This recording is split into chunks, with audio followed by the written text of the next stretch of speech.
Good afternoon or good morning, everyone. Welcome to the online logic seminar on foundations of mathematics. So this is a series of seminars organized by Wuhan University. Today, it's my pleasure to introduce Dr. Anton Freund. He graduated from Leeds in 2018 under the supervision of Michael Rathjen, and now he's working in Darmstadt as a postdoc. So without further ado, let's welcome Dr. Freund to give his lecture. Please. Thank you very much. Thank you very much. Thank you very much for the kind introduction, and thank you for the invitation. It's a pleasure and an honor to be here. So I will speak today about well-ordering principles and the uniform Kruskal theorem. And the idea is that this connects several areas, and that I will also give an introduction to some of these. So well-ordering principles specifically connects ordinal analysis with reverse mathematics and computability theory, so different approaches within mathematical logic. And Kruskal's theorem is a theorem about finite trees, so that's from combinatorics. One of the basic ideas of ordinal analysis, sorry, I'm just trying to switch to the next slide. Okay. One of the basic ideas of ordinal analysis is to measure the strength of theories and of mathematical theorems using ordinals. So ordinals are special representatives for well-orderings. And maybe just to recall, a well-ordering is a linear order in which you have no infinitely descending sequences. And by the size of these well-orders, you can measure, as I said, the strength of certain theories and statements from mathematics. I don't want to go too much into the technical details, but in order to see something concrete, I still want to recall maybe the most famous ordinal that's being used in ordinal analysis, and that's this ordinal epsilon 0. And I want to present two perspectives on this. So one perspective is from set theory. In set theory, you have something called ordinal arithmetic. So you can take arithmetical operations such as exponentiation of ordinals, extending the usual operations that we know on natural numbers. And if you have these definitions from ordinal arithmetic, then you can characterize this ordinal epsilon 0 as the minimal fixed point of ordinal exponentiation, say to the base omega, where omega represents the ordered structure of natural numbers. However, you can also describe epsilon 0 in a more concrete way, and that's actually the description that will be more important for us today, namely the ordinals that make up epsilon 0, so the ordinals below epsilon 0, they can be represented by terms. And in order to make that precise, we have to simultaneously generate these terms recursively and inductively define an order relation between the terms. So the recursive clause that generates the terms is we start with a constant symbol for 0, so that will be the smallest term in this ordering. And then whenever we have terms alpha 0 to alpha n in weakly decreasing order, then we can form this expression here, this sort of exponential normal form here, and that will also be a term that represents one of our ordinals. And then simultaneously here we define this order relation, namely the order relation is simply the lexicographic order on the exponents.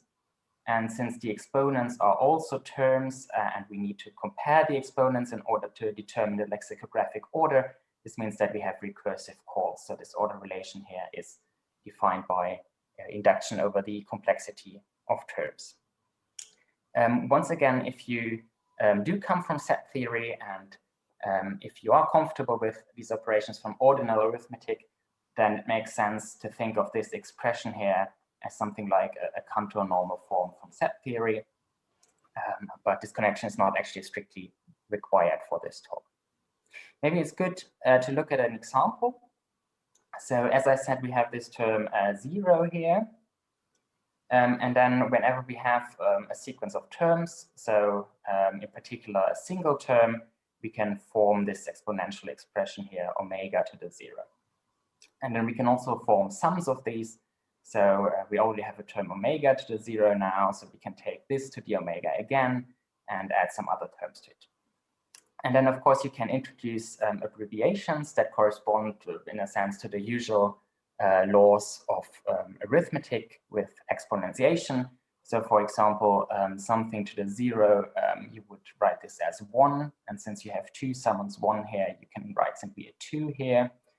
And then if omega to the 0 is 1, then this expression here will be omega to the 1, which is simply omega itself. So here on the left side, you could more briefly write omega plus 2. And on the right side here, you would write omega square. And then this expression on the left is smaller than the expression on the right. In order to determine this, you have to compare lexicographically. So you have to compare the first exponent on the left, first of all, with the first exponent on the right. And then you see that this here corresponds to 1, while this here corresponds to 2. So the left side is actually smaller than the right side. Okay, now that looks a bit complicated, maybe syntactically, but actually in order to follow the talk, we don't need to know much about this. All we really need to know is that we have a very concrete ordering. It's built out of terms, and we can primitive recursively decide whether a term belongs to our linear order, and we can also primitive recursively decide the order between 2 terms. So now that we have this complicated ordering epsilon 0, we can formulate one of the founding results of ordinal analysis, which is due to Gerhard Gentzen from the 1930s. And this result is concerned with the piano arithmetic, or PA. So that's probably the central system of first order number theory. So the paradigmatic system that allows us to reason about natural numbers, about finite objects. And the claim in this theorem of Gentzen is that this theory, piano arithmetic, it cannot prove that this order epsilon 0 is well-founded. And to be a bit more precise, so usually if you say that something is well-founded, then, as I said, you mean that there are no infinitely descending sequences. In order to express that, you would have to quantify over infinite sequences, so you have to quantify over infinite objects. That's something that piano arithmetic cannot do because it only speaks about finite objects, about natural numbers. So you have to give some alternative sense to this claim that epsilon 0 is well-founded. And the way to make this precise is to say that there are no primitive recursive sequences of ordinal terms that descend forever. So whenever you have a primitive recursive sequence of terms, then some term in the sequence will be smaller than the following term, smaller or equal. Good. So Gentzen gave at least 2 different proofs of this result, and I want to present one briefly because we will see different variants of this proof later, and it might be interesting to see how these different variants relate and what changes between them. So we want to prove that something is not provable in piano arithmetic. And the idea is to reduce to a statement which we already know to be unprovable. And that comes from Gödel's theorem. So Gödel's incompleteness theorem tells us that the consistency of piano arithmetic is unprovable in piano arithmetic. So if working in PA, we can now show that the well-foundedness of our ordinal epsilon 0 implies the consistency of PA. Then since PA cannot prove the consistency, it follows that PA cannot prove the well-foundedness of this complicated ordering epsilon 0. Good, so how do we do this reduction? Well, very roughly, the idea is that we label proofs by ordinals below epsilon 0. So to each proof, we would assign an ordinal below epsilon 0, such that the following holds. Whenever we have a proof of contradiction, then this proof will have a certain label. And the claim is that we can transform this proof of contradiction into another proof of contradiction that will have a smaller ordinal label. I wrote purported here because, of course, we don't have proofs of contradiction at all. So it's kind of a hypothetical argument. You imagine that you have a proof of contradiction, and then you argue that whenever something like that would be given, then you could transform it into something that has a smaller label. And now we can conclude the consistency of piano arithmetic as follows. So assume towards a contradiction that there is a proof of contradiction in piano arithmetic. And then by repeating this procedure here, we could generate a proof with a smaller label, and then yet another proof with a smaller label, and yet another one with a smaller label. So in this way, we could generate an infinite sequence of proofs of contradiction, which have smaller and smaller labels. So we would get an infinitely descending sequence of ordinal labels below epsilon 0. And that cannot be, since we have assumed that epsilon 0 is well-founded. And by the way, if you have any questions in between, then please do interrupt. That seems to be fine now. Okay. Yeah, so why is this result of Gensen interesting? Well, Gödel's theorem tells us that there must be certain statements which are unprovable in systems for the foundations of mathematics, such as piano arithmetic, or also Zermelo-Fraenkel set theory. And one question that has been and still is very influential and fruitful in mathematical logic is whether there are any natural statements with this property. So by natural, I mean statements that actually occur in mathematics that are not constructed by logicians, such as the consistency statement from Gödel's theorem. And I would say that Gensen's theorem brings us quite a bit closer to such a mathematical independence statement, because this ordinal epsilon 0, it's quite natural. It's related to exponential notation as we have it under natural numbers, and well-foundedness is also a property that we encounter frequently in mathematics. So the claim that epsilon 0 is well-founded, I would say it's certainly closer to a natural mathematical statement than the consistency statement itself. However, it would of course be nice if we could make this still more natural, and if we could somehow connect it to a theorem that really appears and is prominent within core mathematics. And it turns out that we can. Namely, piano arithmetic cannot prove the binary Kruskal theorem. So what do I mean by this? Well, Kruskal's theorem is a theorem from combinatorics, and it says that whenever you have an infinite sequence of finite trees, T0 with T0, T1, and so on, so these are trees, then you can find a smaller index I such that the tree Ti in this sequence embeds into the tree Tj that comes later in the sequence because it has a larger index j. So in any infinite sequence of trees, one tree can be embedded into a later one. And here I'm considering Kruskal's theorem for binary trees only, so this becomes an even simpler, even weaker statement. And even this weaker version of Kruskal's theorem for binary trees, I claim, is unprovable in piano arithmetic. So I should say two more things to make this precise. First of all, if we want to work in piano arithmetic, then as before, we cannot consider arbitrary sequences. So let's restrict to primitive recursive sequences. It just makes the theorem weaker and hence the independence result more impressive. And secondly, I would like to say that I'm considering trees that have a root and that are ordered in the sense that you can distinguish left and right subtree. So the theorem, or this corollary here, actually does also hold if you consider unordered trees, so trees where you cannot distinguish left and right subtree. But this is quite a bit more difficult, and there is some work by Andreas Weiermann and his co-authors on this unordered version of the independence result. But for ordered trees, it's not that hard to get this corollary. Namely, we can deduce it from Gensen's result from ordinal arithmetic as follows. So the idea is that we define a primitive recursive function that goes from ordinals below epsilon 0 to these finite binary trees. So yeah, let's maybe first see what this function does. Well, these ordinals below epsilon 0, except for the 0 ordinal itself, and they were exponential sums, so they can be split into a sum where this here is the first part of the exponential expression, omega to the alpha, and then beta is just the remainder of the sum.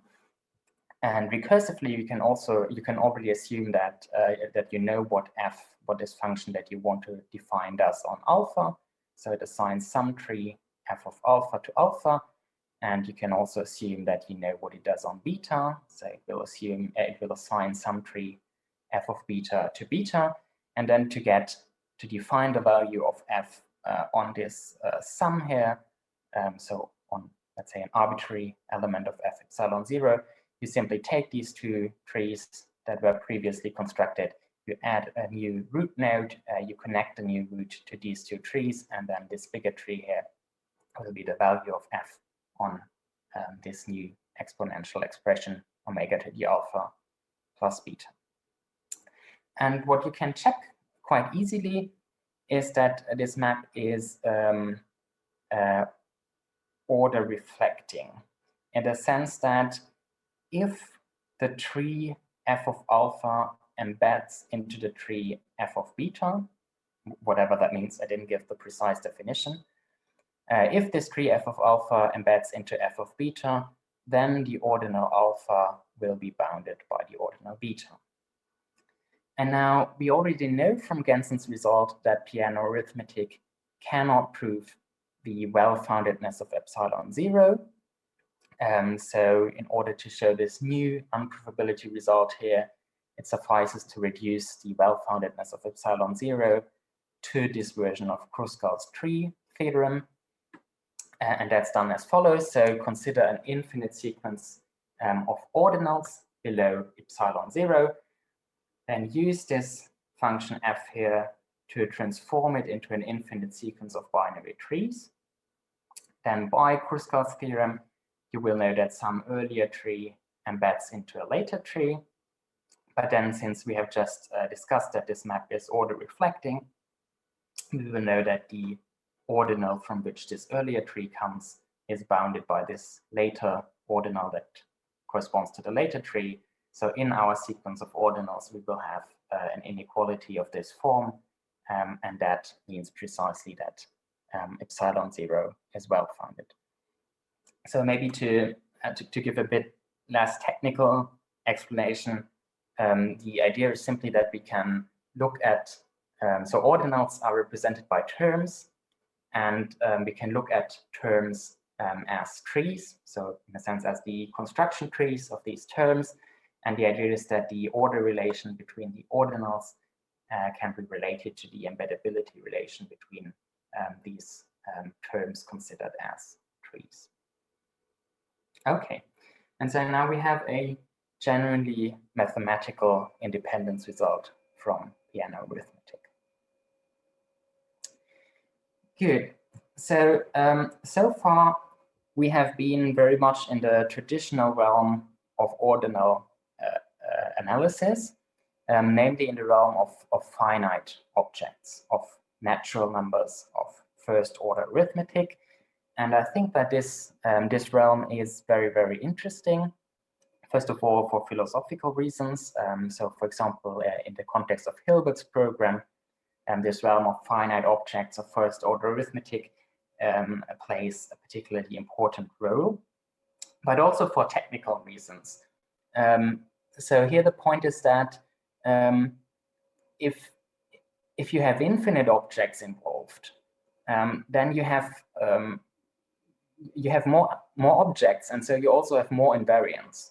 So for example, to make meaningful distinctions between different infinite objects, you could use the notion of relative computability. So if some infinite object is computable relative to another one as oracle, then one of them would be simpler than the other. And in the context of finite objects in the, say, traditional domain of ordinal analysis, many of these invariants are not available. And I think that's an interesting technical challenge to see whether you can still prove independence results without some of the invariants that you would use in other domains. Nevertheless, of course, the infinite is an extremely interesting topic in mathematics, and I'm particularly interested in connections between the finite and the infinite. So I want to bring the infinite now into the picture, and for that purpose, I want to change setting a bit. Namely, I want to switch to second order arithmetic and reverse mathematics. I think you have already had quite a few talks that go in that direction in the seminar. So I will keep this brief, but I still want to provide a minimal introduction for the purpose of this talk here. So as I said, we are in second order arithmetic now.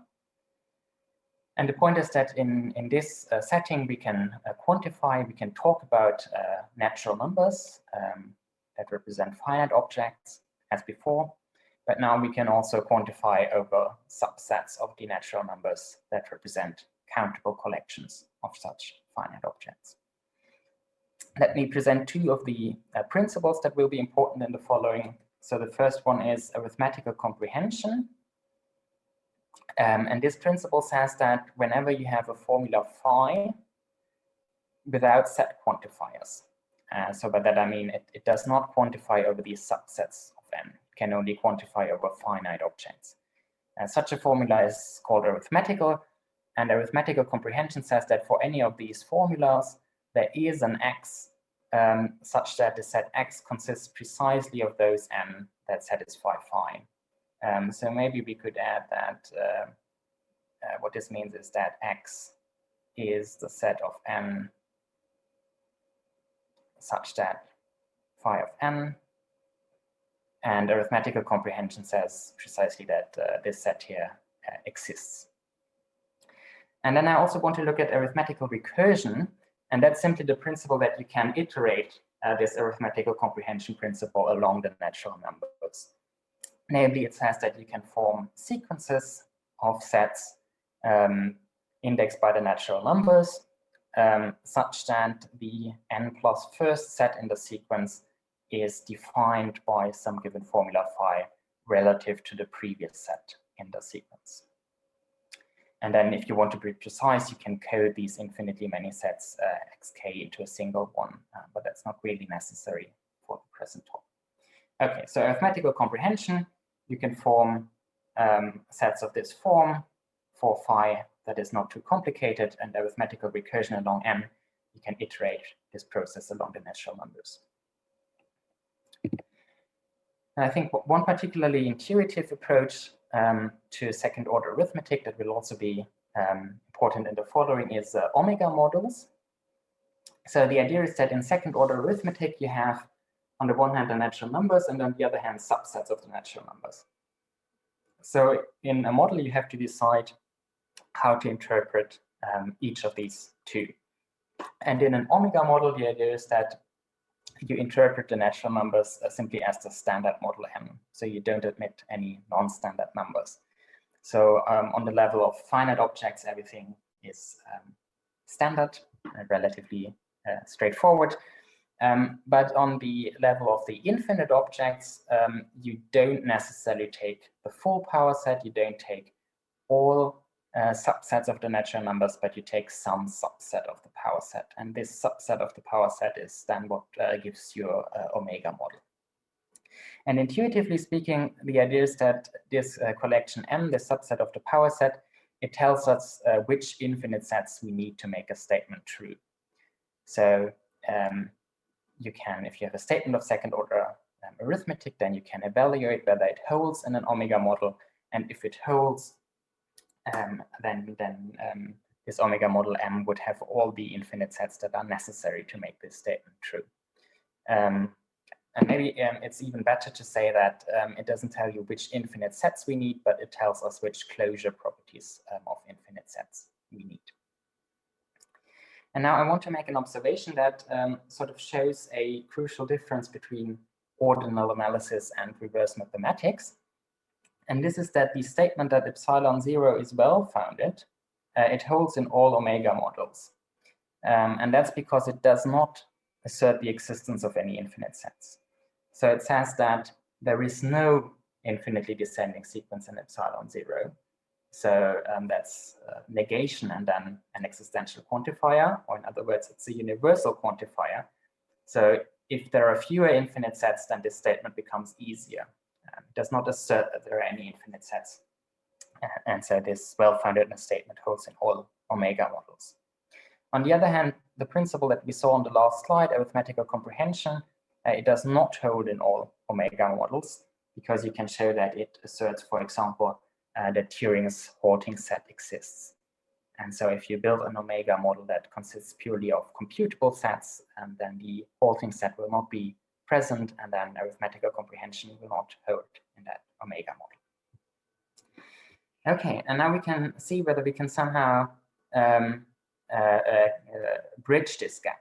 So the gap between ordinal analysis, things that hold in all omega models, and statements from reverse mathematics and computability theory that don't.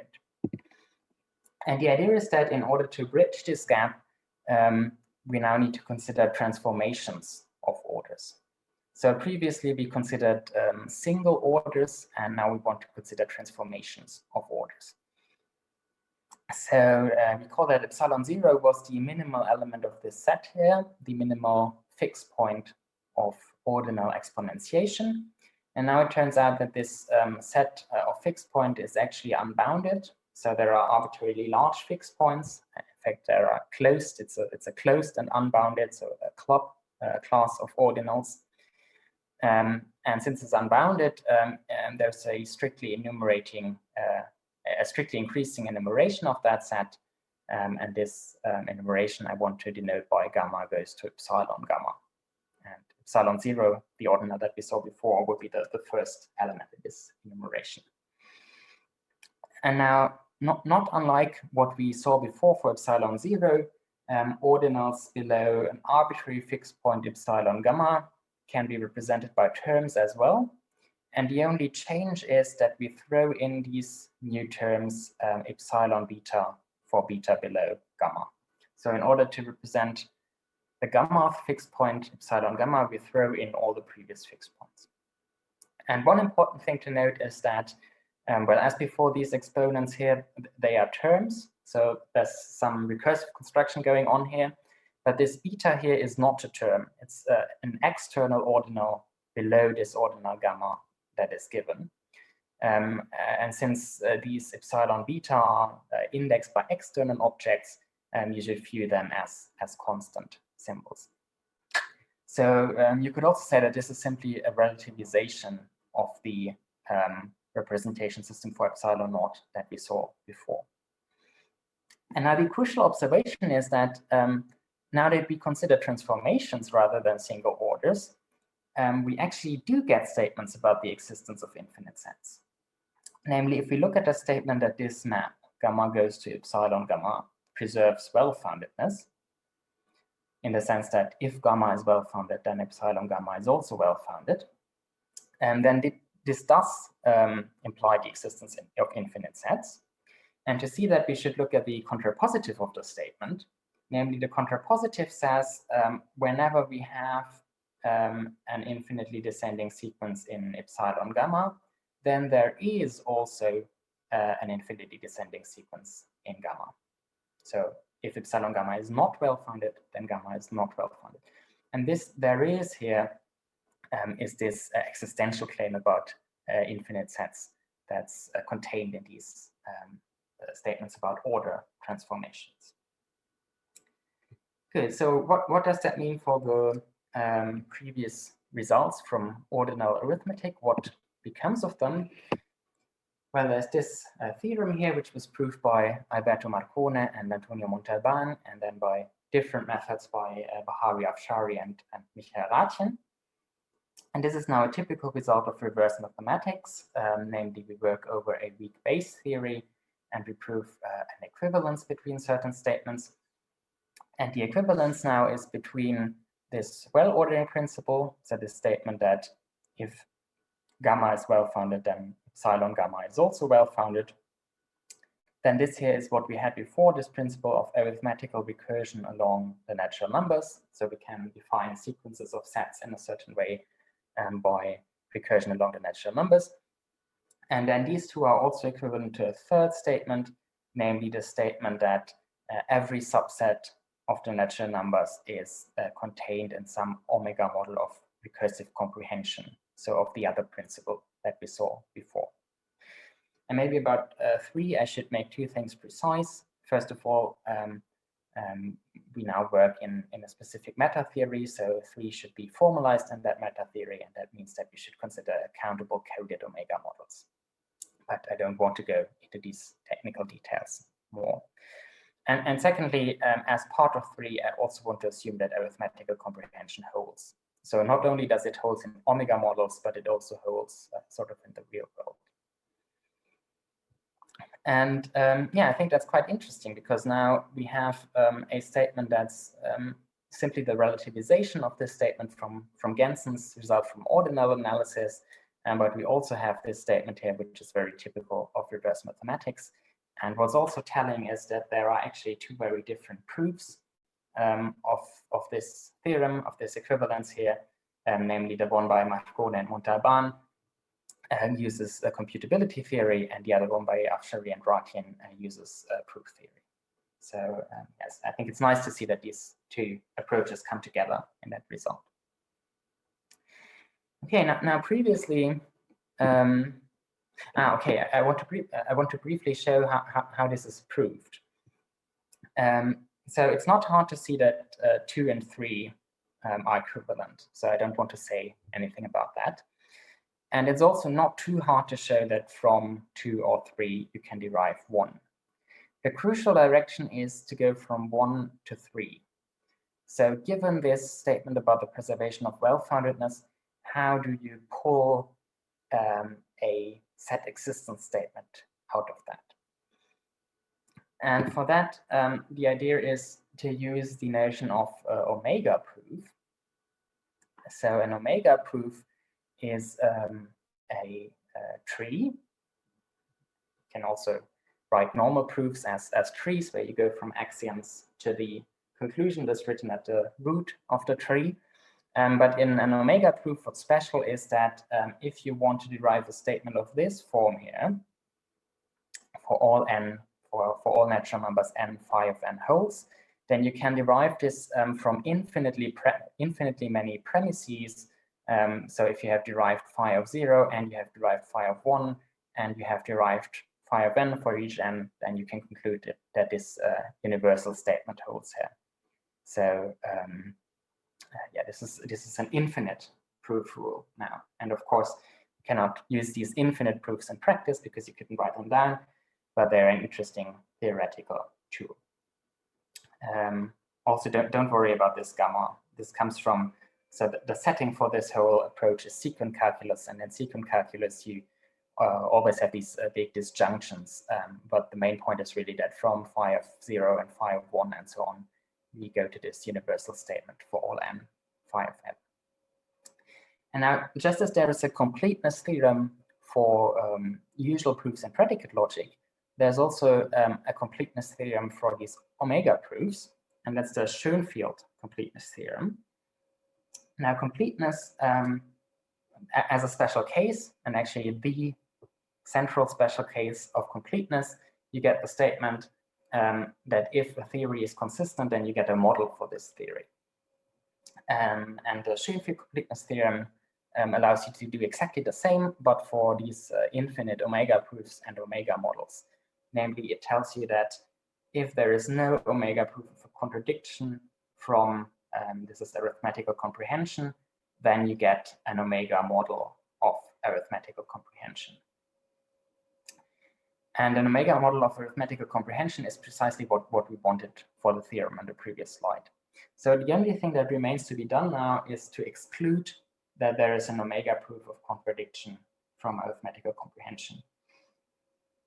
And showing that there are no proofs of contradiction, so that certain systems are consistent, that's precisely what ordinal analysis does. So namely, as I said, we want to show that there's no omega proof of contradiction.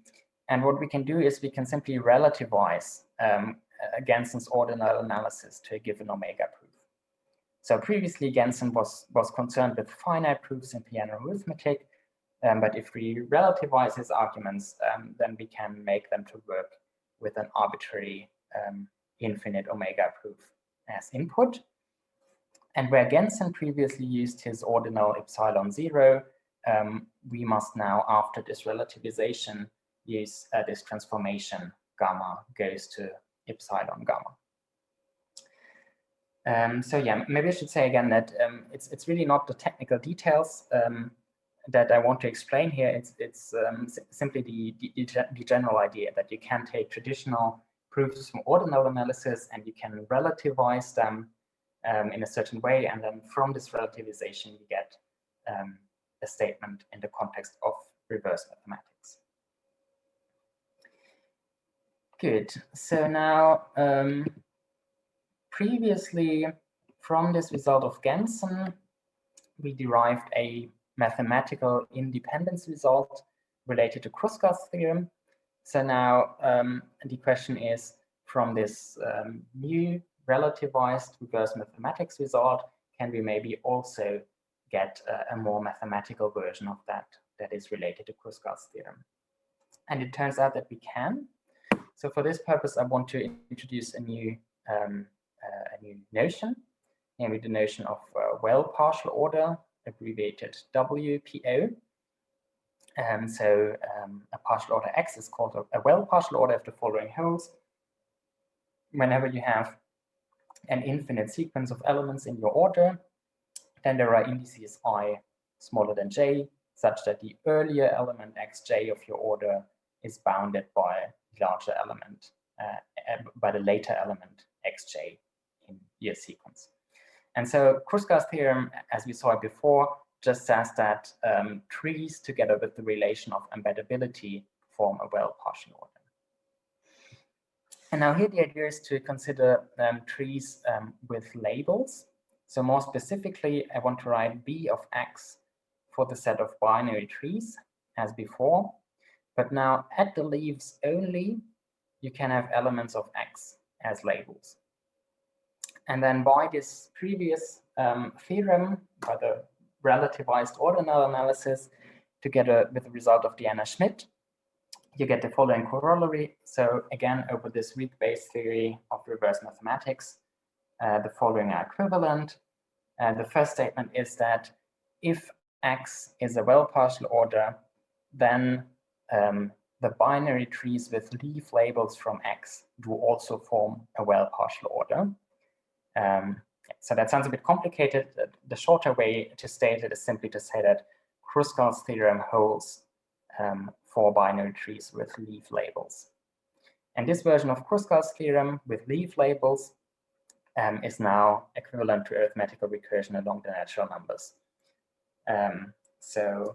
Yeah, we have a result from reverse mathematics now that proves an equivalence between one version of Kruskal's theorem and a typical set existence axiom.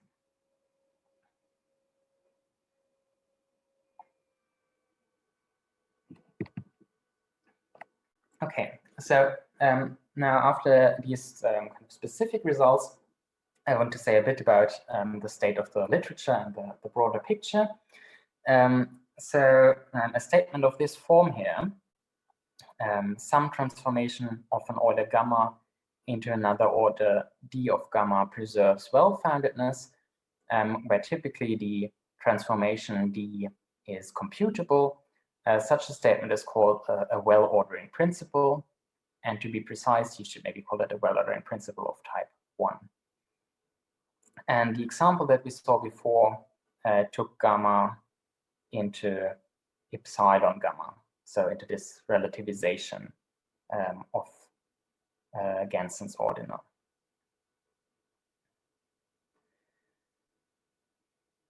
But now, in addition to this specific transformation gamma to epsilon gamma, you can consider many other such transformations, many other well-ordering principles. And there have been equivalences between this type of well-ordering principles for very natural transformations D, and important set existence axioms from reverse mathematics. So I just want to name them. The first of these is arithmetical comprehension is equivalent to a well-ordered principle. That's the first result in that direction. It's due to Girard and Hurst. And then arithmetical transfinite recursion, so ATR0, is also equivalent to a well-ordered principle.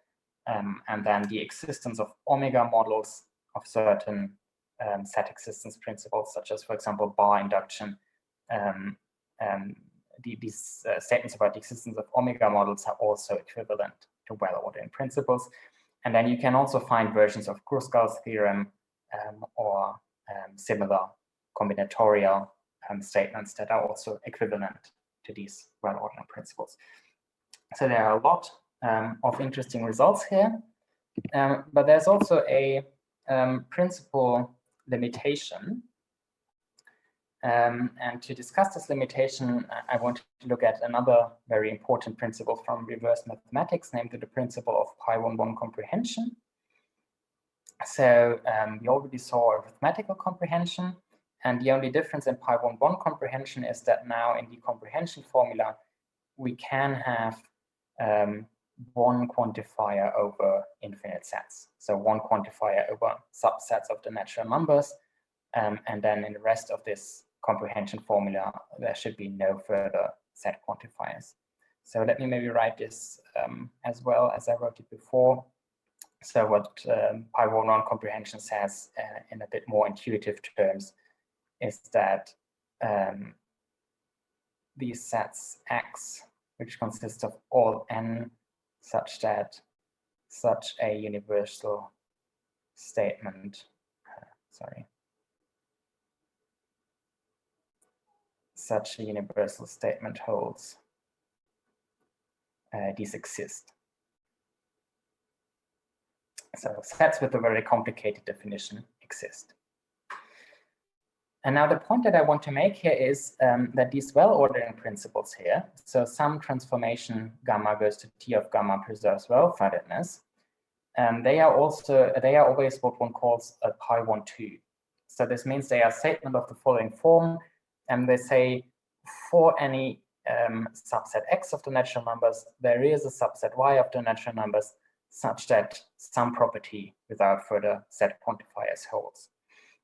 And it is known that pi-1-1 comprehension, so the principle which asserts the existence of these complicated sets, cannot be equivalent of any statement of this form here. So once again, pi-1-1 comprehension, which is a very important axiom in reverse mathematics, cannot be equivalent to one of these type 1 well-ordering principles that we have been looking at so far.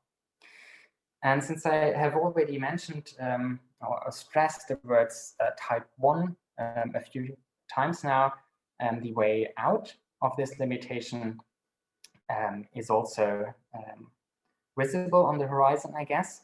Namely, in order to overcome this limitation, we will want to look at well-ordering principles at higher type. So previously, the input of our well-ordering principles was a single order, and the output was also a single order. And now in these higher type principles, we want to take as input a transformation D, no longer a single order, but a transformation of orders. And then from that transformation, we will want to compute an output f of D. And this output f of D can actually be a single order again. So for the type of functionals, the type of the argument is more important than the type of the value. But the crucial point is that we now want to look at transformations that will themselves take transformations as input. Now, the first thing to consider is maybe which transformations we want to allow as input. Of course, we could simply allow all transformations of linear orders D as input here. But this is not actually the way that we will go. And this has the following reasons. So we want to compute the output of these higher well-ordering principles in a very concrete sense. And of course, there are models of computation that take arbitrary, infinite, higher type, uncountable objects as input. But I want to look at very concrete computations here.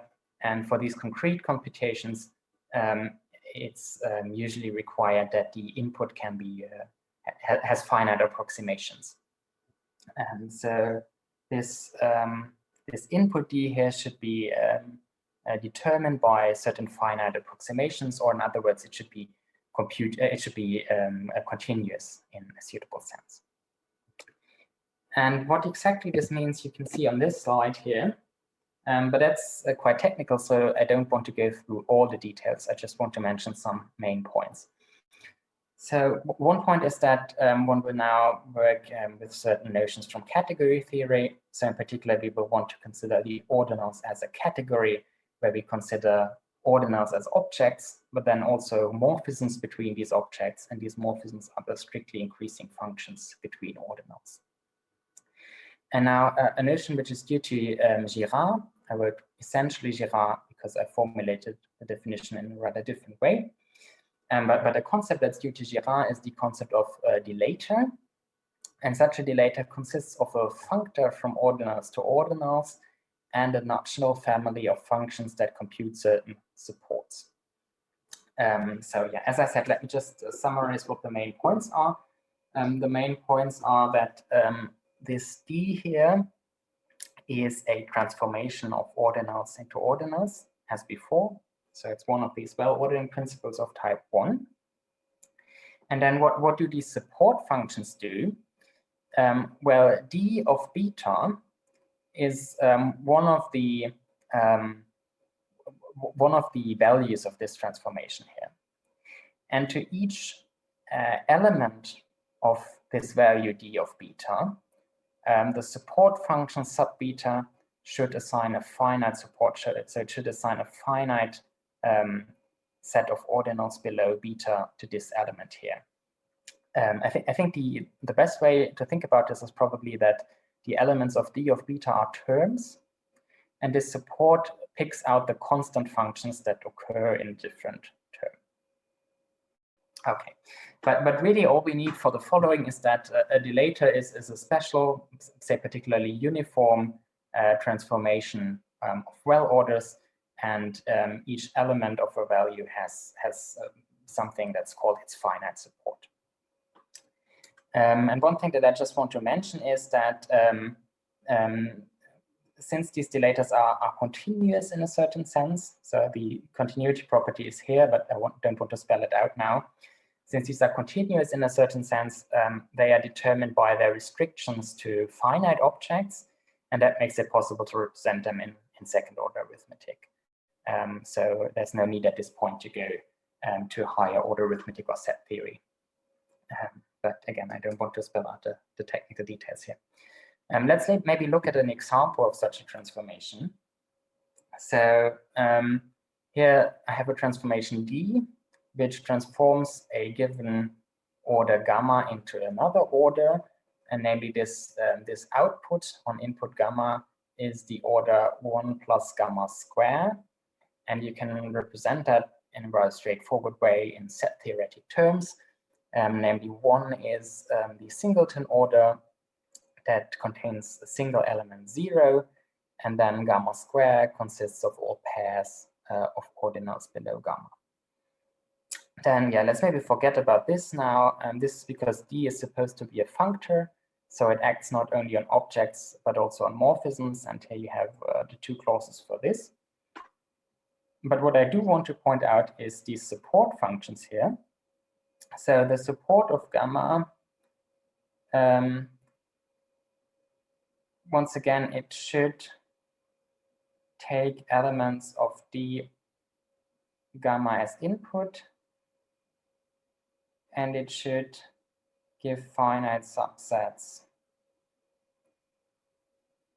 of gamma as output. So what does it do? Well, in D gamma, we have two types of element. We have this element 0, and this element 0, it doesn't really depend on anything, so we just say that it has empty support. And then we have pairs of elements, pairs of ordinals below gamma, and the support should say on which ordinals these pairs depend, and well, they simply depend on their components. So the general definition is somewhat lengthy, but in concrete cases, it actually looks quite natural, I think. Okay, and now let's come to one of the main notions of this talk. This is the notion of Bachmann-Howard fixed point. So yeah, the idea is that we want to take an arbitrary order transformation as input, and then out of this order transformation, we want to generate another order as output. And this output is precisely what I call here a Bachmann-Howard fixed point. So what is it? Well, it consists of an ordinal gamma, which is a fixed point of this transformation D, in the sense that there is what I call a collapsing function theta of this value D of gamma back into the input gamma. And the idea is that this collapsing function, it should preserve the order as much as possible. But as it turns out, it cannot always preserve the order. So what can we get? What does it mean that this collapsing function theta preserves the order as much as possible? Well, it means two things. So first of all, if sigma is smaller than gamma in the domain of theta, then the value theta of sigma will be smaller than the value theta of gamma. So that precisely means that theta is order preserving. But the point is that it turns out we cannot demand this all the time. So we demand it under a side condition. And the side condition is that we consider the support of the smaller element. And once again, the support is a subset of gamma. And then we ask whether for any element alpha in the support, this element is bounded by the collapse of the larger element tau. And if this is always the case, if all elements in the support are bounded by the larger value, then we say that the side condition is satisfied, and then we demand that our collapse theta is order preserving at that point. And then the second condition is maybe a bit less interesting. It simply says that whenever we have an alpha in the support of sigma, then this alpha should be bounded by the collapse of sigma. So that simply rules out some trivial examples. Yeah, but once again, what does this mean intuitively? It means that gamma is a fixed point of a given transformation D, in the sense that we have a collapse of D of gamma back into gamma that is almost order preserving in a suitable sense. Two things that I would like to point out is, first of all, this notion of Bachmann-Howard fixed point is very much inspired by the so-called Bachmann-Howard ordinal that appears in ordinal analysis, and more precisely by a particular notation system for this ordinal that was given by Rathjen. And secondly, as I said before, the side condition in one cannot be avoided. So we cannot assume that theta is order preserving all the time. And that's simply because it could happen that D of gamma is always strictly bigger than gamma, and then we cannot have a order preserving map from D of gamma into gamma. Okay, now I will get back to, I hope, slightly less technical things. Okay, first, maybe this is still a bit technical, but I want to show you what comes out of the example that we have seen earlier. So before, we have seen this transformation of gamma into an order D of gamma that was defined as 1 plus gamma square with certain support functions. And now I claim that this ordinal epsilon 0 that we already saw in Gensen's result, that this ordinal here is a Bachmann-Howard fixed point of this particular D given here. So in order to show this, we must define a function theta from D of epsilon 0 to epsilon 0. And the idea is simply that we map this element 0 here to the ordinal 0. And then if we have one of these pairs here as the argument of our collapsing function theta, then we map it to this exponential expression here below epsilon 0. So epsilon 0 is a fixed point of this d here. And in fact, it's the minimal Bachmann-Howard fixed point, because if you have any Bachmann-Howard fixed point of d from above, then you can construct an embedding of epsilon 0 into this Bachmann-Howard fixed point recursively by, I know there's no recursive call, but you can simply define it explicitly by these two clauses.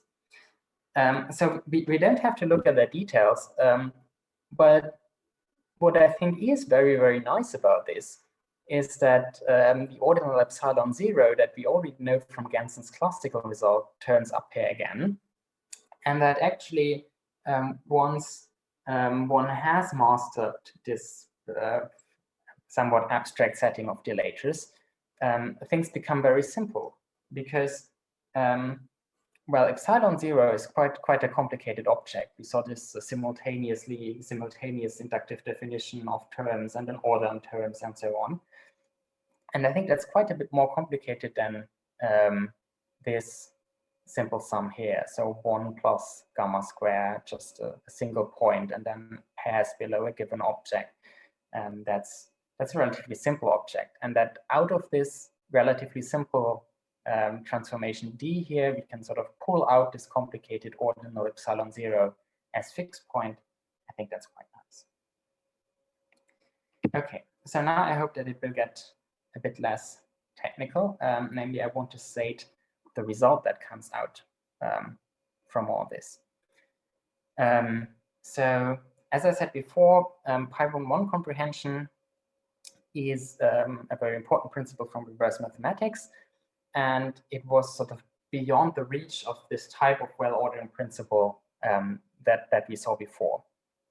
But now that we have made this switch from simply transformations of ordinals into transformations of higher type that can take other transformations as input, we can actually characterize this principle of Pi-1 comprehension. And that goes as follows. So it turns out that whenever you have a delator d, so a suitably uniform transformation of ordinals, then any such delator d will have an initial Bachmann-Howard fixed point. So in other words, a smallest Bachmann-Howard fixed point, which I want to denote by theta of d. And it also turns out that the transformation of a given d into its Bachmann-Howard fixed point theta of d is computable. And now we can formulate the equivalence. So once again, this is an equivalence that's typical of reverse mathematics, and so far that it's formulated over the usual weak base theory RCA0. And it says that the following two things are equivalent. First, if d is a delator, then this fixed point theta of d is well-founded. And secondly, this principle of Pi-1 comprehension that we saw before.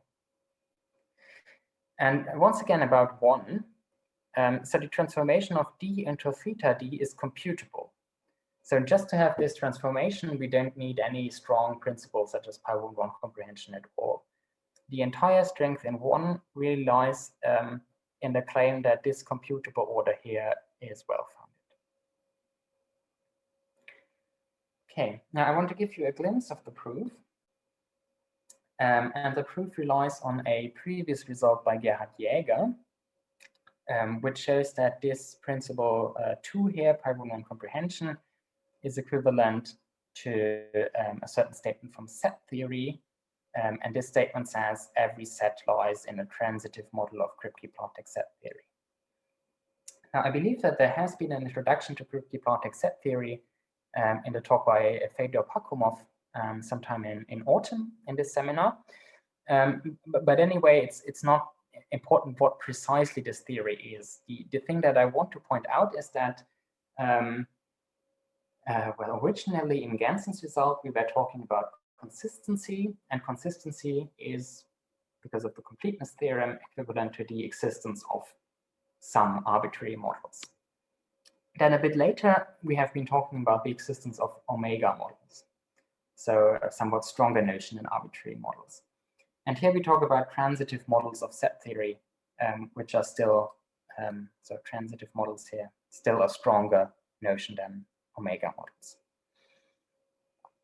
So yeah, in order to show that 1 implies 2, it's now enough to show that 1 implies 3. So somehow out of this statement about the preservation of well-foundedness, we now have to pull out these transitive models of a certain set theory. And I want to briefly explain how this works. Namely, the idea is to look at something that's yet more general, let's say, than omega proof. And for this generalization, I want to look at Gödel's constructible hierarchy of definable sets L.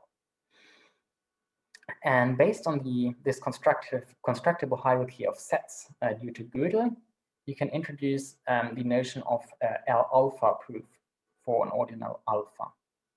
So L alpha is now a stage in this constructible hierarchy of Gödel, and an L alpha proof is something very similar to an omega proof, namely, in order to derive a universal statement, you can use a rule that has infinitely many premises, and specifically it has one premise phi of c for each element c of the alpha stage of Gödel's constructible hierarchy.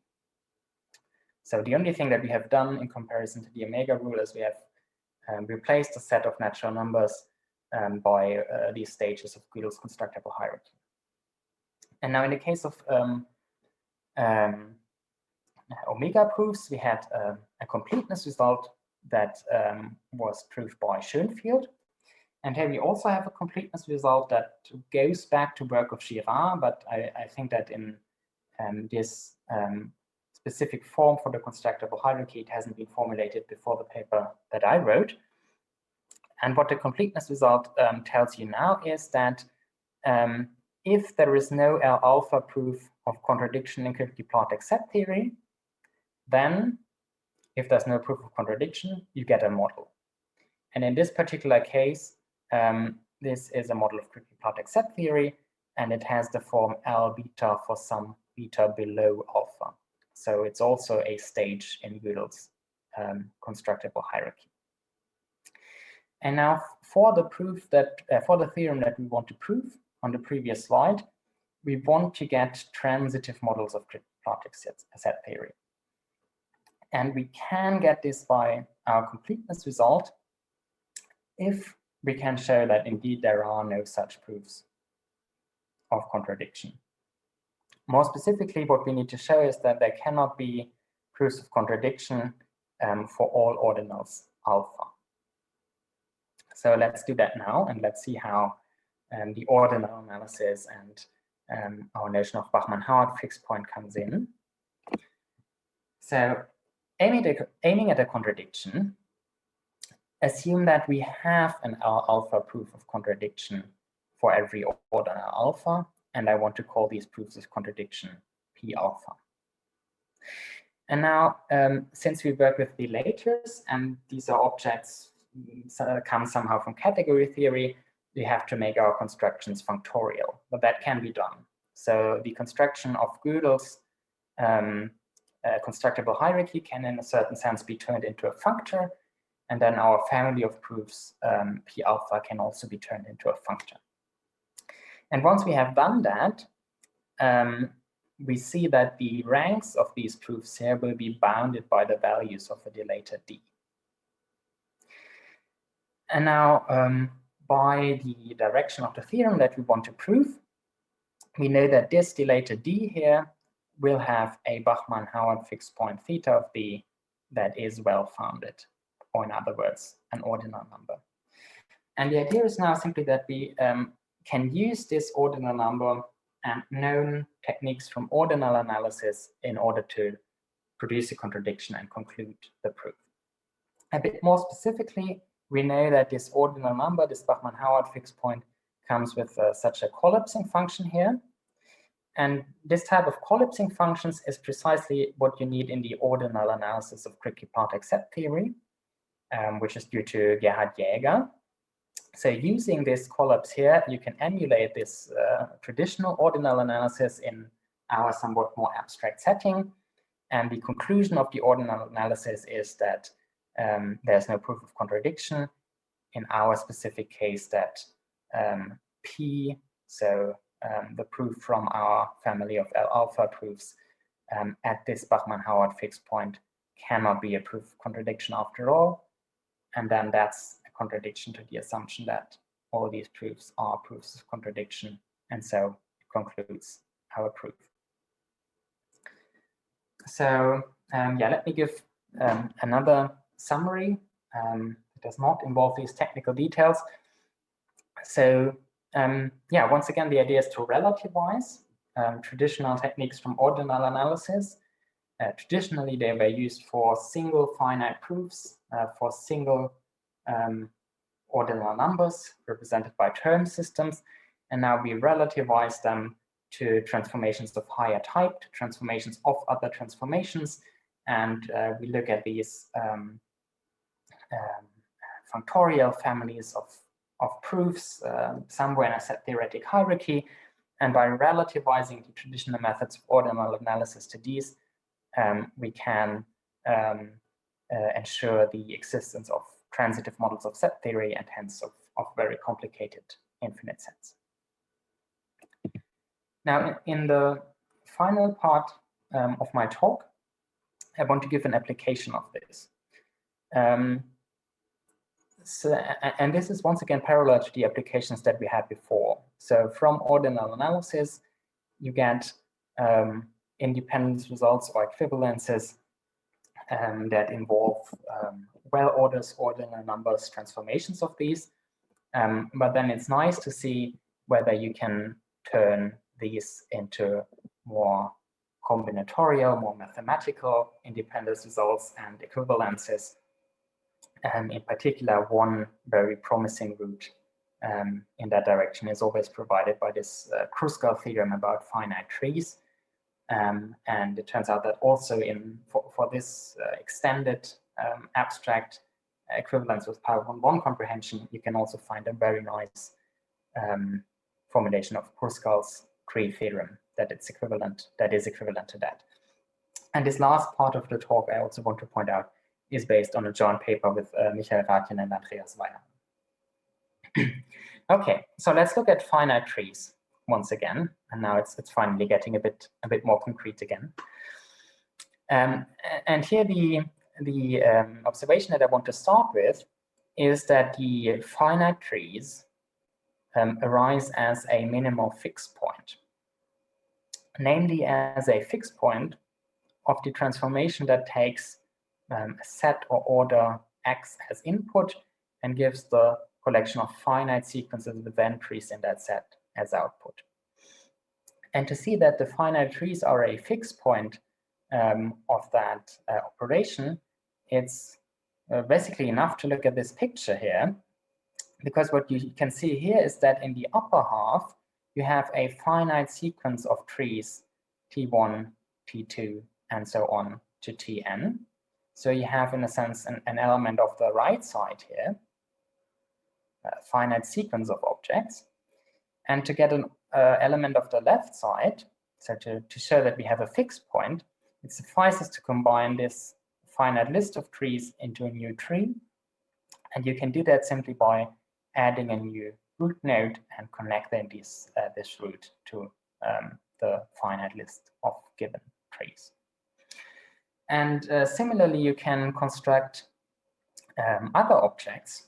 So for example, if you want to look at the collection of finite sequences with entries in Y, then you can also construct them as the minimal fixed point of a certain transformation. So here, this is the transformation of X into one union Cartesian product of X and Y. And the finite sequences are the fixed point of this operation here because where these two expressions here correspond to the generators of finite sequences. So one is, once again, the singleton order, and this corresponds to the generator take the empty sequence. And then well, X is supposed to generate a set of sequences, and Y is simply some given order. So if you have a sequence already and you have another element of Y, then you can append that last element to your given list, and you get a list that's longer by one element. So yeah, this transformation here really encodes just the set of constructors for finite sequences. And similarly, this here corresponds to the set of constructors for finite trees. And in fact, you could say that the minimal fixed points that you get are precisely the recursive data types. So trees and sequences are clearly recursive data types. You can build them up by a recursive process. You can do induction over them. And this notion of minimal fixed point is something that you could precisely take as definition for the notion of recursive data type. Okay, now the big question, if we want to make this general, if we want to consider minimal fixed points of general transformations, then the big question is, what should these general transformations be? And the answer is, well, we already know which general transformations of ordinals we want to consider, namely the delators. So we simply transfer that definition to the context of partial orders, because now with sequences and trees, in the context of Kruskal's theorem, we are in the setting of partial orders again. And yeah, I don't want to spell this out, but it turns out that if you take the definition of delator and you adapt it in a suitable way, then you get something that we call WPO delators. So these are simply transformations of partial orders, more specifically well partial orders. And once again, they come with suitable support functions. So for example, in the case of a tree with leaf labels, the support of such a tree would simply be the collection of labels that are attached to its nodes. And now there's one new notion that I want to mention briefly is this notion of normality. So such a transformation of partial orders can be normal. And what that means is simply that if we have an inequality in a value of that transformation, so in an order W of X, if we have such an inequality, then it's required that any element in the support of this smaller element sigma is bounded by some element x prime in the support of this larger element tau. And this also has quite an intuitive meaning, actually. Namely, think of this here, this inequality here, as an embedding of a tree sigma with labels into another tree tau with labels. And for embeddings of labeled trees, it's usually required that if I send some node in this tree here to another node in this tree here, then the label at this node here must be bounded by the label of the image node.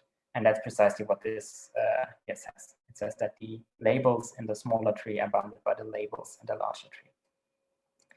Okay, but let's not worry about the details here.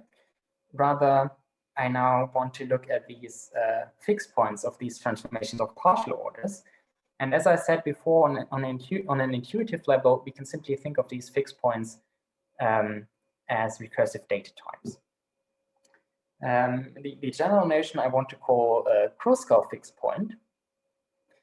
And the Kruskal fixed point of such transformation W is once again a function kappa that goes from W of X to some X, where X is then this Kruskal fixed point, or this recursive data type. And you can see the requirement for such a Kruskal fixed point here. Let me just read it out, and then we'll look at an example that will hopefully make things more clear. So namely, I have an inequality between two values of this kappa. The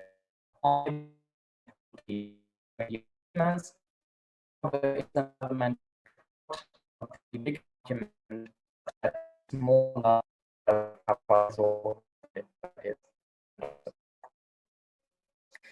and it becomes if you look at this transformation orders into the 1 plus x times x. And can you still hear me? It says that my internet has some issues. Yeah, now it's okay. Previously, there's a bit anyway. Maybe it's not very stable, but now it's okay. Okay. This example, the transformation of 1 x and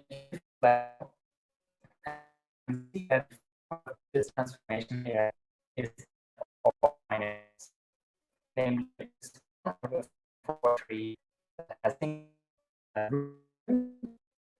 and then we have a pair binary tree, a new binary tree by taking the 2 given elements of the pair as immediate subtrees of a new root node.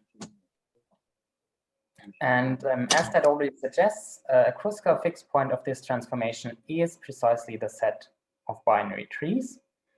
And this map kappa that we need from pairs of binary trees into binary trees is precisely what I just said. So you have a pair of binary trees and you can combine them into a new tree by adding a root node. And now let's maybe briefly reflect whether we can make sense of this equivalence here. So on the left side, you have a value of kappa, so something like this. And the question is whether this is bounded or, in other words, can be embedded into some other tree of this form here. And the right side should tell you when this is the case. And indeed, there are 2 possibilities. So in order to get an embedding of this tree into another tree of the same form, you can either embed the left subtree of the tree into the left subtree of the other tree and the right subtree of the given tree into the right subtree of the other tree and send the root to the root. And that's precisely what this inequality here tells you. And the second possibility is that you can embed this entire tree here into one of the immediate subtrees of the other tree. And that's precisely what this alternative tells you. Because the support of Tor, the support of the bigger subtree, of the bigger tree will precisely be the set of its 2 subtrees. And so this x here will be one of the immediate subtrees of the bigger tree. And if you can embed this tree kappa of sigma into one of the immediate subtrees of the other tree, then you can embed it into the full tree. So yeah, I mean, the general definitions are always a bit, take some time to parse, but really if you unravel them in concrete examples, then you will see that this is nothing else but the usual recursive definition of tree embeddings. And now I can finally formulate this main result that I was trying to get at, namely, well, similarly to what we had before, if you now have a normal transformation of well-partial orders, then you always have an initial or smallest Kruskal fixed point, which I denote by T of W, and also this transformation of transformation W into fixed point T of W is computable. And now together with Michael Rathjen and Andreas Weiermann, we showed the following result. So 2 statements are equivalent, again, over this usual base theory RCA naught of reverse mathematics. But now it turns out that we need a little bit more. So we want to assume something that's called the chain anti-chain principle. But it's a relatively weak principle, at least compared to the other things that turn up. And one of these statements in this equivalence is once again pi11 comprehension. And the other part of the equivalence is something that we call a uniform Kruskal theorem. And this uniform Kruskal theorem says that if W is such a normal WPO delator, then its Kruskal fixed point T of W is a well partial order. So why do we call that a uniform Kruskal theorem? Well, that's because if you take, for example, the transformation of X into sequences from X, then you get T of W is the set of trees. And so in this instance of the uniform Kruskal theorem here, what you get back is precisely the usual Kruskal theorem. Also, maybe as a second example, if you take T of W, if you take W of X, as we had before, to be this expression 1 plus X times Y, then T of W is precisely the sequences in Y. And then as an instance of the uniform Kruskal theorem, you get what is known as Hickman's lemma. Hickman's lemma. So Hickman's lemma is precisely this statement about sequences that comes out of our uniform Kruskal theorem in this example here. And maybe it's also good to provide a somewhat more intuitive formulation of the uniform Kruskal theorem. So on an intuitive level, what the uniform Kruskal theorem says is precisely that Kruskal's theorem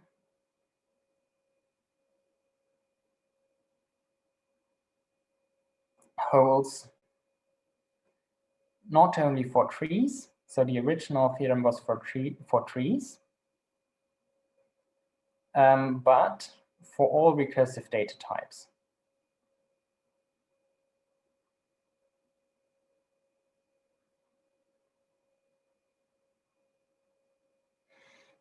And if you formulate it that way, so Kruskal's theorem holds for all recursive data types, then it certainly sounds much more intuitive than if you well, need to have all that machinery of WPO delators and what exactly these fixed points are in mind. So this formulation, Kruskal's theorem holds for all recursive data types, also indicates that this might be interesting from the perspective of theoretical computer science. And it's indeed the case that the uniform Kruskal theorem, or at least a similar version, was first formulated by a computer scientist, namely by Hasegawa. So this has been considered before, but what is completely new is this reverse mathematics result, that this uniform Kruskal theorem is equivalent to pi1 comprehension.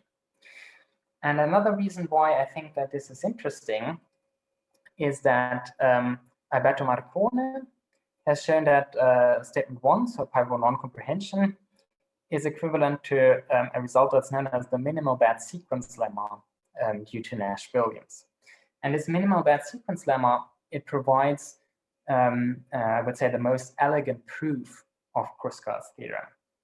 But if you just consider the usual Kruskal theorem, then it may be a very elegant proof, but it's not the most elementary proof.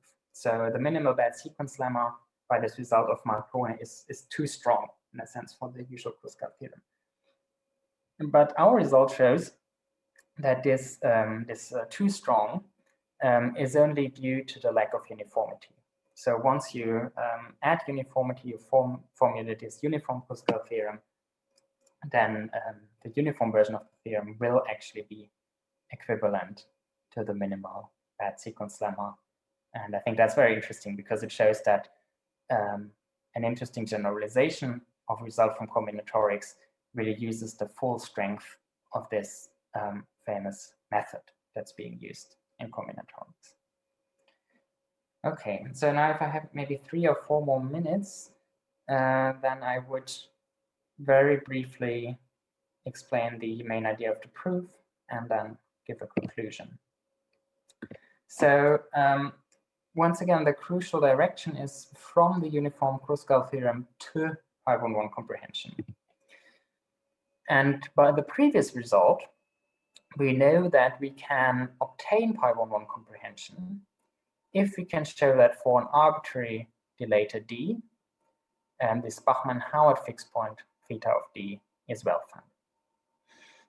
And the crucial step to prove this is to construct out of this given delator d, so d is a transformation of ordinals, a normal WPO delator w depending on d. So once again, d is a transformation of ordinals, so in particular it only acts on linear orders. And now this w of d, it should act on partial orders. So we have to extend it in a sense from linear orders to partial orders. And that's not trivial because partial orders can be linearized, but they don't have canonical or unique linearizations. But it turns out that there is a construction which achieves this. So given d, we can construct such a WD and a natural family of order reflecting maps that send each of these orders d of x into the newly constructed orders WD of x. And once you have this family of order reflecting maps between d and w of d, you can out of these construct an order reflecting map of this Bachmann-Howard fixed point theta of d into the Kruskal fixed point t of w. Now, there should also be a lower index d here, t of wd.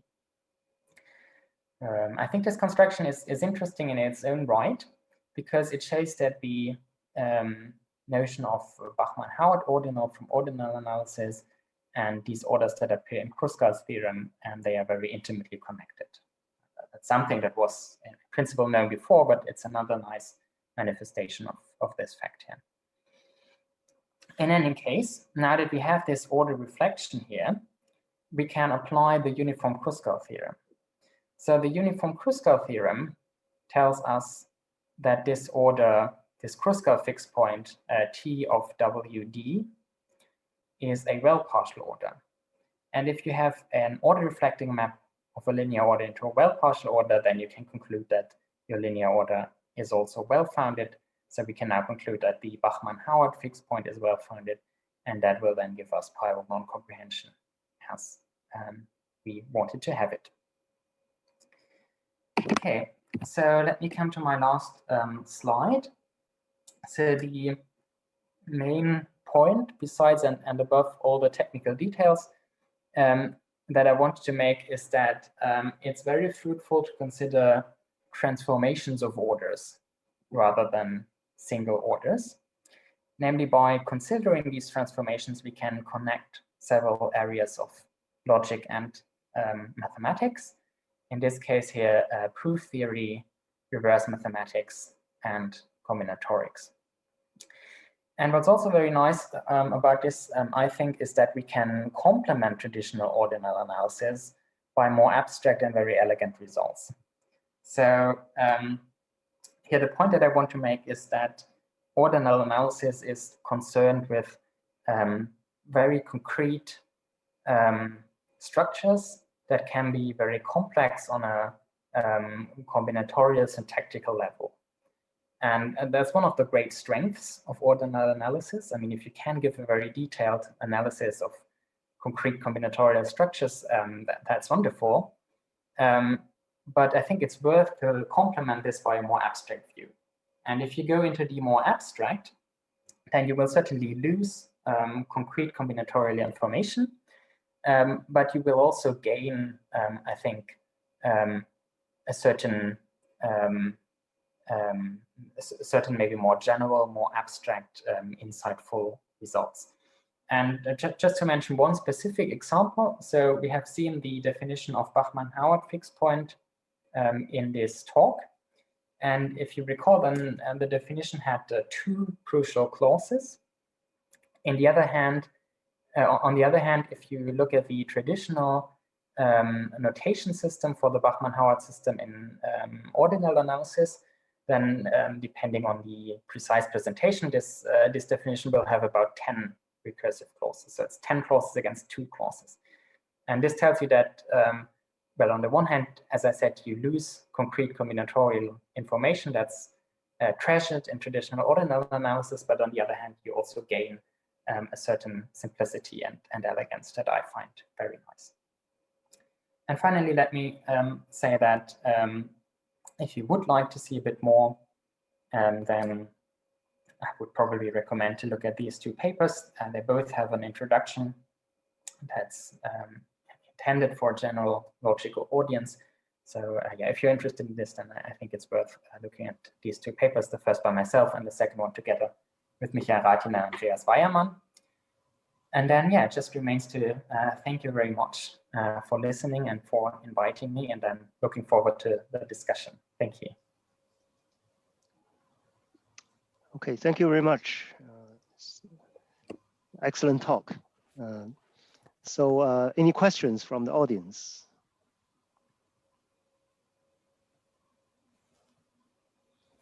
May I ask a question? As you know, in reverse math, okay, so your talk connect the hardcore proof theory like ordinal analysis with reverse math, right?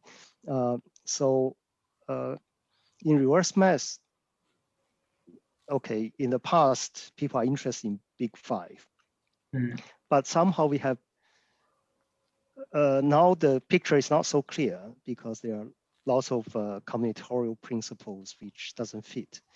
So I was wondering, can you look at the big five from your fixed point or from proof theory point of view? Is there any support for the big five? Like we should have a linear measure of proof theoretic strengths of mathematical theorems, or it's just like a zoo, it's chaotic. I don't know. Let me repeat my question. So at least for me, I was debating the general picture of reverse math. So the big five offer a very clear, maybe oversimplified, but the zoo offer a chaotic one. So I was wondering, maybe from your point, your proof theoretic point of view, can you offer some clearer picture? Say, should it be like a ordinal is like a linearly ordered and well-ordered thing, or is just no particular pattern? I don't know whether my question was clear, but because ordinal analysis was so elegant that lots of theories you can correspond to an ordinal, and then everything become clear. So the big five is a bit artificial, but I was wondering whether maybe there is a way to look at the big five, and then you could give some support to the order of reverse math. Okay, sorry, so, but it's not very clear. No, I don't really think that I can provide support for the big five. What is certainly right, as you said, is that the ordinals are linearly ordered. So yes, if you come from that direction, as I do in this case, then you probably tend to end up with statements that are linearly ordered, simply because you pull them out of these ordinals that are linearly ordered. I wouldn't say that this provides evidence for the big five. Let me maybe see two more things about this. So first of all, I have always been working on relatively strong statements. And I think many of these very interesting examples from the zoo, and not all of them, but many of them are between RCA and ACA. So in terms of logical strength, many of them are a bit weaker than what I have considered. So maybe that's also because I have, that's also a reason for which I have encountered fewer examples of that type. And then maybe one second thing is that if you only look at statements of very low logical complexity, so if you only look at pi01 statements, if you only look at consistency strength, then the picture is certainly much more linear than if you look at non-implications between pi1-2 statements, for example. Mm-hmm. Yeah, so many pi1-2 statements that are incomparable as such will have same or comparable, at least, consistency strength. But yeah, I don't want to go as far and say that this provides any justification for the big five. I don't know. Okay, thank you. Thank you. So Chen, we should let the commentators to make statements, right? Or I don't know what is the plan. So Sam, maybe you should make some comments or. Yeah, okay. Yeah, so you can see a little PDF in the chat normally. Okay, should I maybe stop sharing my slides for the moment? Oh yeah, that's fine. So my general beef with any of this is that it's hugely complicated and depends on coding. And as a sort of proof of concept, in the screenshot you see a fixed point formula, which is third order in the chat. It's very simple. It just says that, well, given any mapping from Cantor space to Cantor space, there's a kind of fixed point. So it's f of b is in B, and any element in B can be reached from below. That's the second clause. Okay. This is very simple, and this immediately, without much trouble, gives you ATR0, and actually full non-monotone inductive definitions in the sense of cleaning, if you do a little bit of work. So this is simplicity, this is naturalness, and yeah, this entire the higher order, third order is so complicated, and it's so this is more finitistic, more natural. That stuff just doesn't fly anymore. It is true that Kleene and the gang were not too good at getting down to the heart of the matter and making things simple. That is definitely true. But this kind of thing gives you ATR0 immediately and full non-monotone inductive definitions. It's essentially nothing. It's one sentence. There's one universal third order quantifier, and that's it. So I mean, it's all very nice that you can get pi1-1 comprehension this way, but this does not require complicated definitions of dilators or anything. It's just and yeah, full non-monotone inductive definition a la Kleene. There you have it. And yeah, I admit that again, Kleene and the gang, they weren't too good at making their stuff understandable. But generally, when Dach and I compute stuff, it's via Gödel's T. And when we show that something cannot be computed, then we go to the strongest notion of computability, namely that we can find, namely S1 to S9. So it's more of a negative kind of thing. If you can compute something natural in math, you can compute it in Gödel's T, which yeah, is pretty okay. And that's what I wanted to say. Okay, yeah, thank you. So I can't comment on the screenshot, first of all, because I couldn't open it right now. But in any case, I'm not sure how much that really applies here, because, I mean, for example, this idea to construct arbitrary recursive data types out of continuous order transformations or transformations that preserve direct limits and pullbacks. Thank you. That's something that comes from computer science. And I mean, if you think from relatively concrete structures such as sequences or trees that are being studied in computer science, then that's already quite a big abstraction to consider these arbitrary transformations and their fixed points. So yeah, I mean, all that I want to say is that I think continuity, accountability arise very naturally in some of these applications that come in particular from computer science. And it's we do study statements here where we assume, for example, continuity, not because we want to somehow fit them into reverse mathematics, but because you simply can only construct these these fixed point, these recursive data types that appear in computer science if you have continuity. Sure, I mean, if you're looking at different examples, you will encounter different phenomena, but I would say it's still pretty natural here. And I would also say that, I mean, I mentioned before that sometimes when you have statements that are incomparable in terms of implication, they are very much comparable in terms of consistency strength. And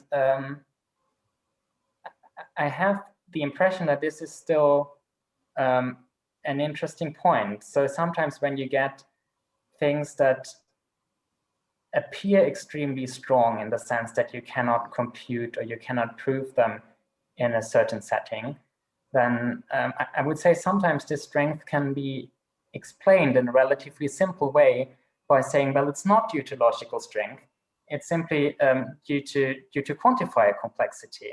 So it's simply because, okay, an object of a lower type cannot compute an object of this higher type, but once sort of the types match, part of this phenomenon may go away. And well, not exactly, because you like this f is a third order object, right? Hmm.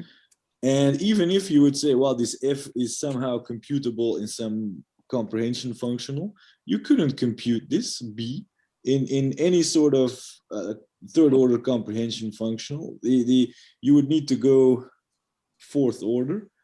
That is, yeah.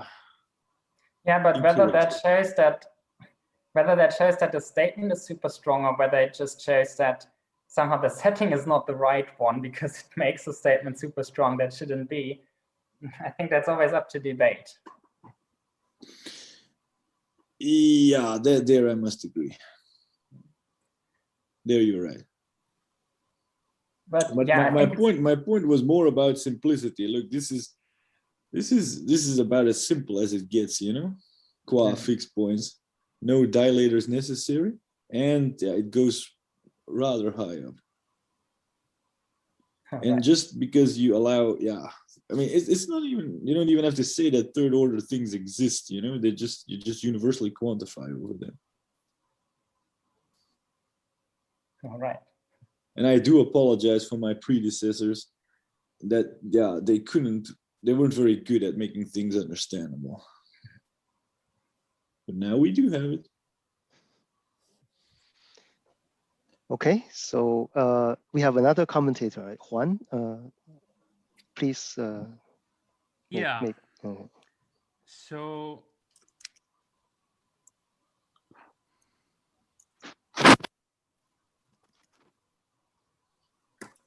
Maybe I have some technical questions.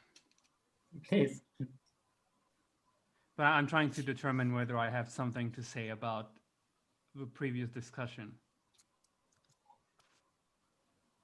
I mean, maybe one thing that I do want to add is that I still think that sort of these more, let's call them concrete finitistic phenomena are still interesting. I mean, it's also interesting to study really what happens on the abstract, uncountable side of things. I really don't want to deny this. But for example, if you use, I don't know, abstract domain theory to prove something about the termination of concrete algorithms, then there is somehow a gap between these very abstract methods and the concrete results. And I simply find it very interesting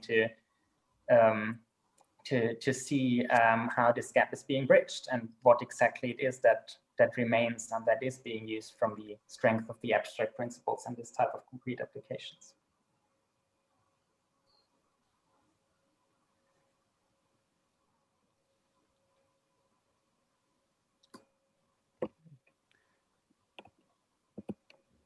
So perhaps I would just say that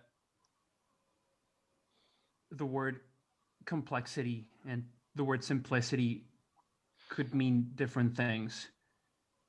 And depending on what one wants to say, you should be careful on what one says about complexity or simplicity. Because I think that you had different goals in mind, and for different goals, different notions of complexity or simplicity are appropriate. For example, you could talk about how much time it takes to explain a concept to someone. And I don't know, dilators are a simple thing, I think. But then if one really wants to study them, it maybe takes a long time. And functionals seem more, maybe the same.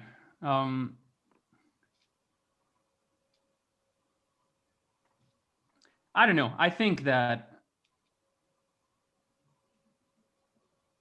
dilators aren't very complicated, but that one should keep an open mind and not always look at theories and theorems the way that people have looked at them in the past. I don't know if I said anything. So maybe I can make some technical, ask some technical questions. Please. I imagine that the Bachmann-Howard ordinal is a fixed point of some dilator.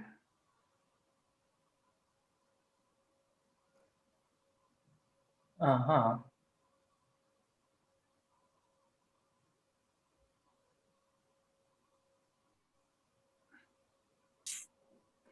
Yeah, that's probably gonna be true. So what I can say right now is that there has also been a result where the Bachmann-Howard ordinal is relativized at a lower type level. So at one of these type 1 well-ordering principles. So you look at the notation system for the Bachmann-Howard ordinal, and somehow you're allowed to throw in arbitrary constants, arbitrary epsilon numbers, but not, you don't relativize for transformation. And then what that gives you is omega models of bar induction. So that has been done by Rathjen and Valencia-Miscaino. But so that's like something that you give it an ordinal and it gives you the next Bachmann-Howard ordinal? Something like that, yeah. The same way that you can take an alpha and it gives you like the fixed point of the omega function starting at alpha plus 1? I mean, it's not exactly the same, but yes. So more precisely what happens is you throw in an arbitrary given set of epsilon numbers, of uncountable epsilon numbers. And then you collapse these into the countable. And then what you get is the relativized Bachmann-Howard ordinal. But what I prefer about this, about the higher type level that I showed, is that all of the specific syntactic details of the Bachmann-Howard construction disappear. Just this general idea of having an almost order-preserving collapse, that remains. But you don't have any epsilon numbers that you have to compare with sums of omega powers and so on. And that disappears on this level, but it doesn't yet disappear on the level below. Uh-huh.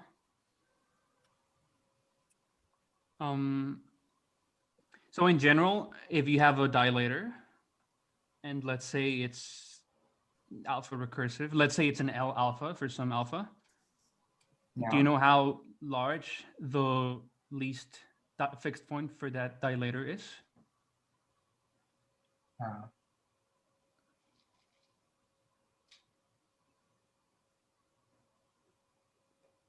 So I think that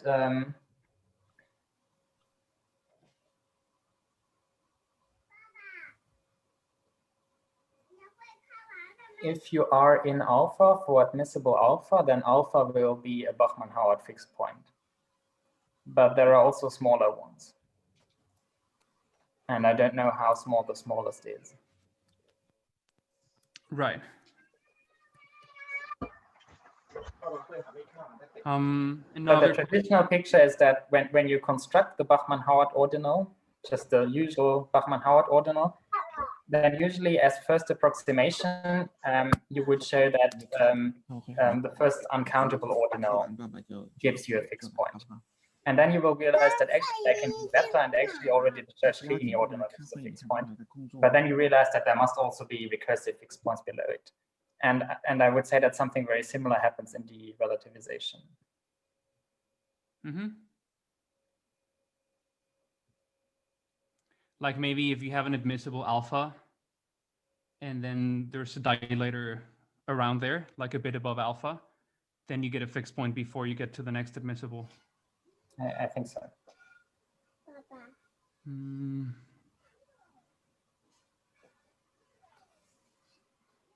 It could still be that. So for example, you might ask, if you look at all the dilators in L alpha plus 1, whether the least fixed points for all those dilators have supremum the next admissible, or whether it's bounded.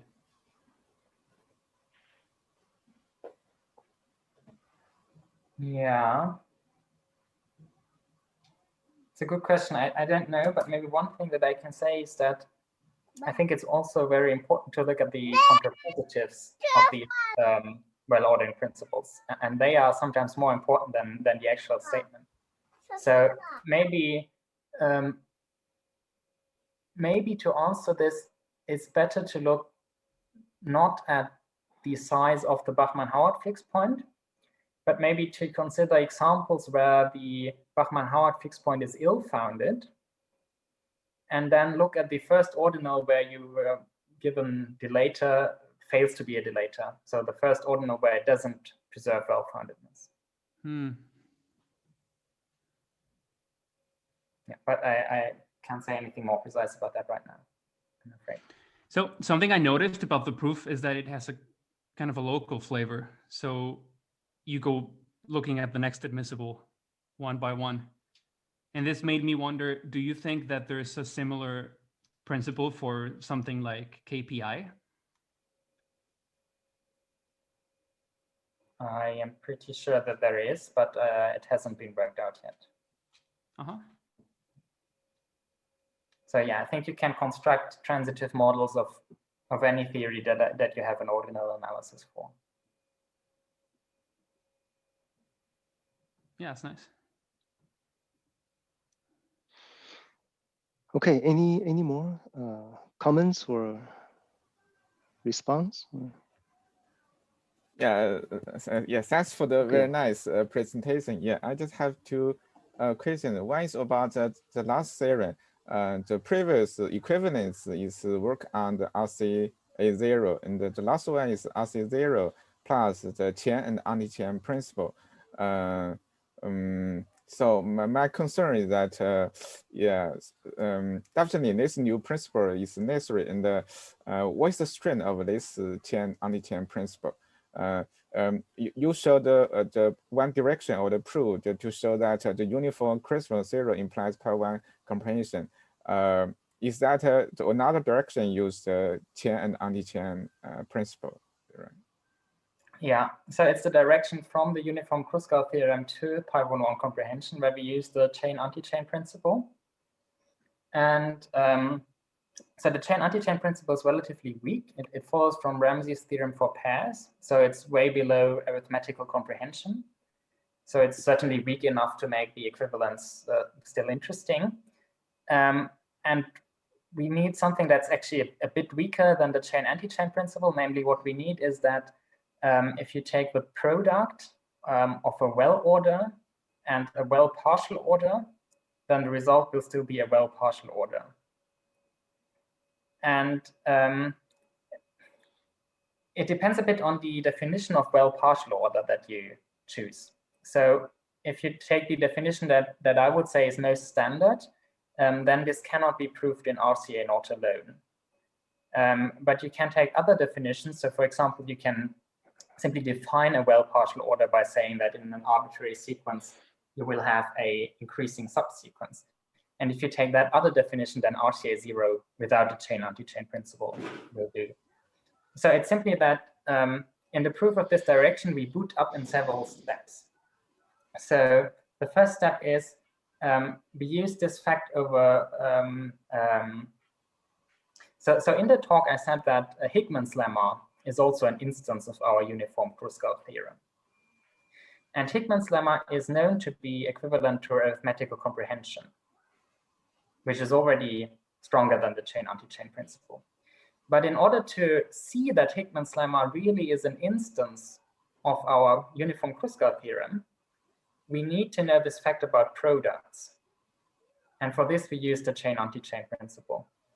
And then once we have Hickman's lemma, we can move further up until we get a base theory that's strong enough for our purposes. So yeah, I don't know. I mean, I think it would be very surprising if the chain-anti-chain principle was really necessary there, simply because it's such a strong statement that we get, equivalent to pi1 comprehension. But we haven't been able to avoid it so far. And I've spoken to a few people, and yeah, it hasn't worked so far. So do we know the strength of this chain-anti-chain principle in the big files is known? It's rather weak. It's Actually, to the side. It's one of the animal in the zoo. Below RT, as Anton said, below Ramsey theorem for pairs. Strictly below. But in terms of provably total algorithms and consistency strength, it's not stronger than RCA0. So it's really quite weak compared to the other things that have appeared in the talk. Okay. My last question is about the Gensen's prove that PA cannot prove epsilon 0 is well-founded. Does Gensen's proof use the Gödel's second incompleteness theorem, or he just a direct proof without the Gödel's second incompleteness? Okay, that's a very good question now, and I'm a bit unsure because well, I don't know all of the historical details. What I can tell you is that there are at least two different proofs that come from Gensen's work. And one of them is a reduction to consistency. So this one does use Gödel's incompleteness theorem. But the other one, so I think I only know the modern formulation. If you admit a set variable as parameter, then you can really express well-foundedness, because then you can use this set variable to simulate universal quantification. And then you can show directly that if you have a primitive recursive relation that's well-founded as formulated using this set variable, then the order type of that primitive recursive relation, if it's provable to be well-founded in PA, then the order type must be smaller than epsilon 0. So this you can show directly by looking at the structure of proofs without using Gödel's second incompleteness theorem. Yeah, my bigger concern is that for the skid or the proof in your slide, you say that the formulation of consistent PA is a bit different. For Gödel's second, he has to do arithmetization and then formalize the notion of probability just in PA, and he has the probability predicate, and then consistent PA just see that 0 not equal 0 is not provable. Where this probability predicate, but in your schedule of proof, your idea is that we label the different proof by ordinal, and if we have a proof of contradiction, and then we can have a label by a lower ordinal, and then we get a descending chain and the conclusion. It seems that yeah, my concern is that it seems that how to say. It's a different way to express the consistent PA. For Gödel, he how to say, he localized or formalized the notion of probability in PA, but it seems that your notion of proof is just is how to say, just a meta object just beside the PA. It seems for me it's different kind of notion of consistency. Yeah, this is my, yeah, when I say this case, this is my concern. Yeah, does anyone agree with this? So